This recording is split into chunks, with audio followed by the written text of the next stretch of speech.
শুভেচ্ছা বন্ধুরা, আমি গল্প দিদি এসে গেছি। আজ তোমাদের পড়ে শোনাব শরৎচন্দ্র চট্টোপাধ্যায় রচিত একটি ছোট গল্প, ছেলে ধরা। সেবারে দেশময় রটে গেল যে 3টি শিশু বলি না দিলে রূপনারায়ণের উপর রেলের পুল কিছুতেই বাঁধা যাচ্ছে না। 2টি ছেলেকে জ্যান্ত থামের নিচে পোঁতা হয়ে গেছে, বাকি শুধু একটি সংগ্রহ হলেই পুল তৈরি হয়ে যায়। শোনা গেল রেল কোম্পানির নিযুক্ত ছেলে ধরারা শহরে ও গ্রামে ঘুরে বেড়াচ্ছে। তারা কখন এবং কোথায় এসে হাজির হবে কেউ বলতে পারে না। তাদের কারো পোশাক ভিখিরির, কারো বা সাধু সন্ন্যাসীর, কেউ বা বেড়ায় লাঠি হাতে ডাকাতের মতো। এই জনশ্রুতি পুরনো, সুতরাং কাছাকাছি পল্লীবাসীর ভয়ের ও সন্দেহের সীমা রহিল না যে এবার হয়তো তাদের পালা, তাদের ছেলেপুলেই হয়তো পুলের তলায় পোঁতা হবে। কারো মনে শান্তি নেই, সব বাড়িতেই কেমন একটা ছমছমে ভাব। আবার তার উপরে আছে খবরের কাগজের খবর। কলকাতায় যারা চাকরি করে তারা এসে জানায় সেদিন বউবাজারে একটা ছেলে ধরা পড়েছে, কাল করিয়ায় আর একটা লোককে হাতে নাতে ধরা গেছে। সে ছেলে ধরে ঝুলিতে পুড়ছিল। এমনি কত খবর। কলকাতার অলিতে গলিতে সন্দেহক্রমে কত নিরীহের প্রতি কত অত্যাচারের খবর লোকের মুখে মুখে আমাদের দেশে এসে পৌঁছল। এমনি যখন অবস্থা, তখন আমাদের দেশেও হঠাৎ একটা ঘটনা ঘটে গেল। সেইটে বলি।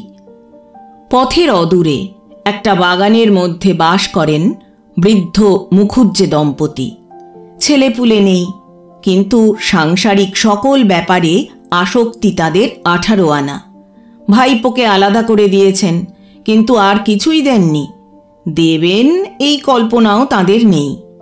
সে এসে মাঝে মধ্যেই দাবি করে ঘটি বাটি তৈজসপত্র। খুঁড়ি চেঁচিয়ে হাট বাঁধিয়ে দিয়ে লোকজন জড়ো করেন, বলেন হিরু আমাদের মারতে এসেছিল। হিরু বলে সেই ভালো, মেরেই একদিন সমস্ত আদায় করব। এমনি করে দিন যায়। সেদিন সকালে ঝগড়ার চূড়ান্ত হয়ে গেল। হিরু উঠানে দাঁড়িয়ে বললে, শেষ বেলা বলছি খুড়ো, আমার ন্যায্য পাওনা দেবে কি না বলো। খুড়ো বললেন, তোর কিছুই নেই। হিরু বললে, নেই। খুড়ো বললেন, না। হিরু বললে, আদায় করে আমি ছাড়ব।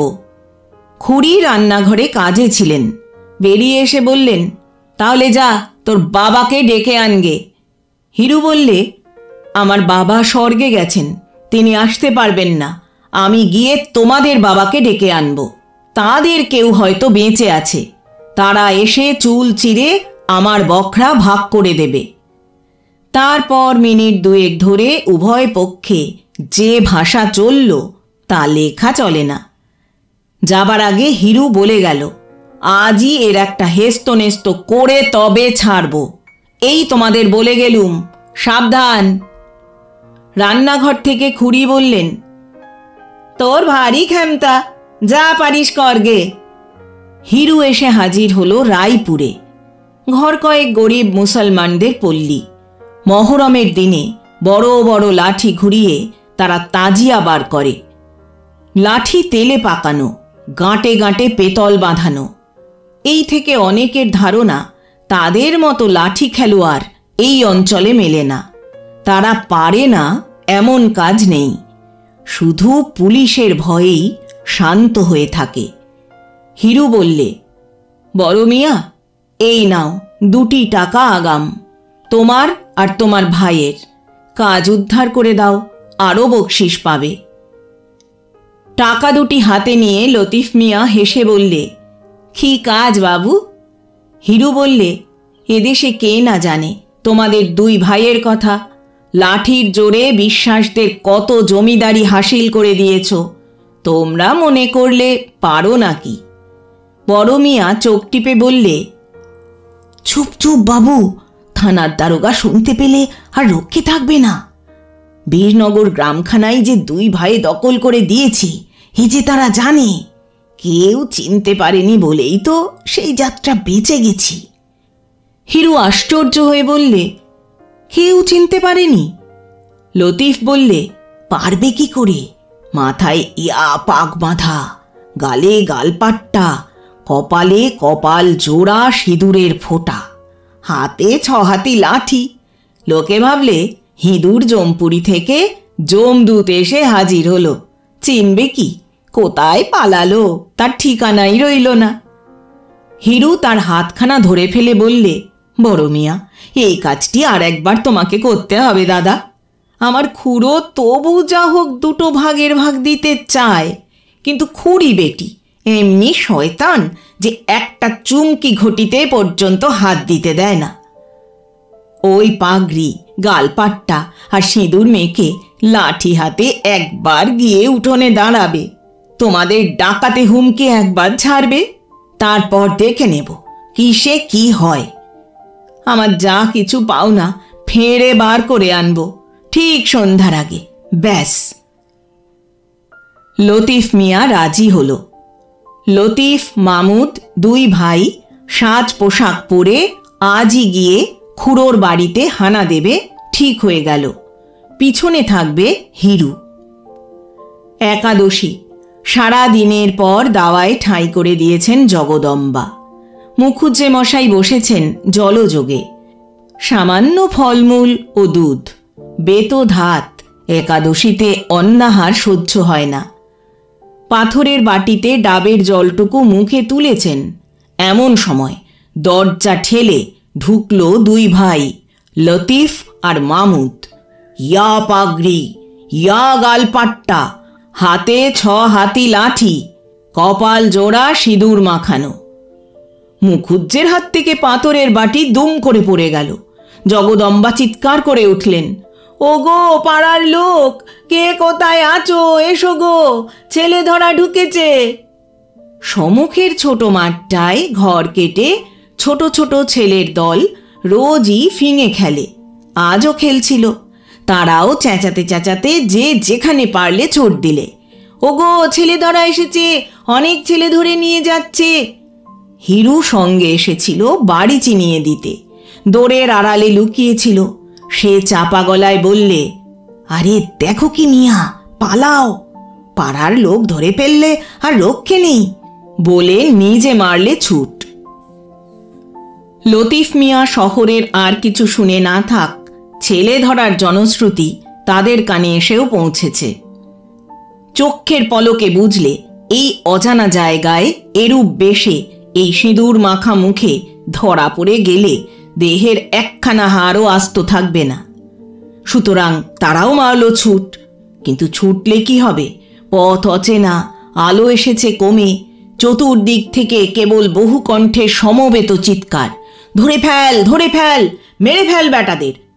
ছোট ভাই মামুদ কোথায় পালালো তার ঠিকানা নেই, কিন্তু বড় ভাই লতিফকে সবাই ঘিরে ফেললে। সে প্রাণের দায়ে কাঁটা বন ভেঙে লাফিয়ে পড়ল একটা ডোবায়। তারপর সবাই পাড়ে দাঁড়িয়ে ছুটতে লাগলো ঢিল। যেই মাথা তোলে অমনি মাথায় পড়ে ঢিল, আবার সে মারে ডুব, আবার ওঠে, আবার মাথায় পড়ে ঢিল। লতিফ মিয়া জল খেয়ে আর ইঁট খেয়ে আধমরা হয়ে পড়ল। সে যখনই হাত জোর করে বলতে যায় সে ছেলে ধরা নয়, ছেলে ধরতে আসেনি, ততই লোকের রাগ আর সন্দেহ বেড়ে যায়। তারা বলে, নইলে ওর গালপাট্টা কেন, ওর পাগড়ি কিসের জন্য, ওর মুখ ময় এত সিঁদুর কেন? পাগড়ি তার খুলে গেছে, গালপাট্টা একেবারে ঝুলছে, কপালে সিঁদুর জলে ধুয়ে মুখ ময় লেগেছে। এসব কথা সে পাড়ের লোকদের বলেই বা কখন, আর শোনেই বা কে? ততক্ষণে কতগুলো উৎসাহী লোক জলে নেমে লতিফকে হিঁচড়ে টেনে তুলেছে। সে কাঁদতে কাঁদতে কেবলই জানাচ্ছে সে লতিফ মিয়া, তার ভাই মামুদ মিয়া, তারা ছেলে ধরা নয়। এমন সময় আমি যাচ্ছিলুম সেই পথে। হাঙ্গামা শুনে নেমে এলুম পুকুর ধারে। আমাকে দেখে উত্তেজিত জনতা আরেকবার উত্তেজিত হয়ে উঠল। সবাই সমস্বরে বলতে লাগলো, তারা একটা ছেলে ধরা ধরেছে। লোকটার অবস্থা দেখে চোখে জল এলো। তার মুখ দিয়ে কথা বেরোবার শক্তি নেই। গালপাট্টায়, পাগড়িতে, সিঁদুরে, রক্তে মাখামাখি, শুধু হাত জোর করছে আর কাঁদছে। জিজ্ঞাসা করলুম, ও কার ছেলে চুরি করেছে? কে নালিশ করেছে? তারা বললে, তা কে জানে। আমি বললুম, ছেলে কই? তারা বললে, তাই বা কে জানে। আমি বললুম, তবে এমন করে মারছ কেন? কে একজন বুদ্ধিমান বললে, ছেলে বোধহয় ও পাকে পুঁতে রেখেছে, রাত্রিরে তুলে নিয়ে যাবে, বলি দিয়ে পুলের তলায় পুঁতবে। বললুম, মরা ছেলে কখনো বলি দেওয়া যায়? তারা বলল, মরা হবে কেন, জ্যান্ত ছেলে। আমি বললুম, পাকে পুঁতে রাখলে ছেলে জ্যান্ত থাকে কখনো? যুক্তিটা তখন অনেকের কাছেই সমীচীন বোধ হলো। এতক্ষণ উত্তেজনার মুখে সে কথা কেউ ভাববারই সময় পায়নি। বললুম, ছাড়ো ওকে। লোকটাকে জিজ্ঞাসা করলুম, মিয়া, কি ব্যাপার, সত্যি বলো তো। এতক্ষণে অভয় পেয়ে লোকটা কাঁদতে কাঁদতে সমস্ত ঘটনা বিবৃত করলে। মুখুজ্জে দম্পতির উপর কারো সহানুভূতি ছিল না, শুনে অনেকের করুণাও হলো। বললুম, লতিফ, বাড়ি যাও, আর কখনো এসব কাজে এসো না। সে নাক মললে, কান মললে, খোদার কিরে নিয়ে বললে, বাবু মশাই, আর এসব কাজে কখনো না। কিন্তু আমার ভাই গেল কোথায়? বললুম, ভাইয়ের ভাবনা বাড়ি গিয়ে ভেবো লতিফ, এখন নিজের প্রাণটা যে বাঁচল এই ঢের। লতিফ খোঁড়াতে খোঁড়াতে কোনো মতে বাড়ি চলে গেল। অনেক রাত্রে আর একটা প্রচণ্ড কোলাহল উঠল ঘোষালদের পাড়ায়। তাদের ঝি গোয়ালে ঢুকেছিল গরুকে জাপ দিতে। খড়ের ঝুড়ি টানতে গিয়ে দেখে টানা যায় না। হঠাৎ তার মধ্যে থেকে একটা ভীষণ মূর্তি লোক বেরিয়ে ঝির পা দুটো জড়িয়ে ধরলে। ঝি যতই চেঁচায়, বেরো গো, কে কোথা আছো, ভূত আমাকে খেয়ে ফেললে। ভূত ততই তার মুখ চেপে ধরে বলে, মা গো, আমাকে বাঁচাও, আমি ভূত পেরেত নই, আমি মানুষ। চিৎকারে বাড়ির কর্তা আলো নিয়ে, লোকজন নিয়ে এসে উপস্থিত।